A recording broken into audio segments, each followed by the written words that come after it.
حکیم لقمان کے وقت بچانے والے خاص ٹوٹکے۔ رات کو لہسن کھا کر سویا کرو، صبح آنکھ جلدی کھلے گی۔ خالی پیٹ کام شروع کرو گے، وقت آہستہ چلے گا۔ کام کے دوران پالک کھاؤ، بدن میں جان آ جائے گی۔ کام ختم ہونے پر گاجر کھا لو، جان میں جان آ جائے گی۔ جتنا کم بولیں گے، وقت اتنا ہی آپ بچا لیں گے۔ ایسی چیزیں کھاؤ جو صحت کے لیے اچھی ہوں۔ کام کو آہستگی سے کریں، جلدی میں وقت ضائع ہوتا ہے۔ کام کو خود کریں بجائے کسی اور سے کروانے کے۔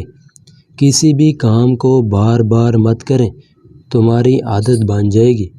دن میں 12 گلاس پانی ضرور پئیں، کبھی تھکاوٹ نہیں ہوگی۔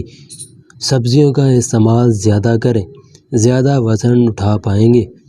گوشت زیادہ کھائیں گے تو زیادہ وزن نہیں اٹھا پائیں گے۔ نشہ آور چیزیں لینے سے پرہیز کریں، کام نہیں کر پائیں گے۔ تھکاوٹ ہو تو پھولوں کے جوس پی لیا کریں۔ جو بھی منصوبہ بنائیں اس پر ڈٹے رہیں، کامیاب ہو جاؤ گے۔ ہمیشہ اکیلے سونے کی عادت بنائیں، صبح تر و تازہ اٹھیں گے۔ یہ تھے ہمارے آج کے کچھ ٹوٹکے۔ اگر پسند آئے ہو تو انہیں لائک اور شیئر ضرور کیجیے گا۔ اب ملتے ہیں ہم نیکسٹ ٹوٹکوں کے ساتھ، تب تک کے لیے اجازت دیجیے۔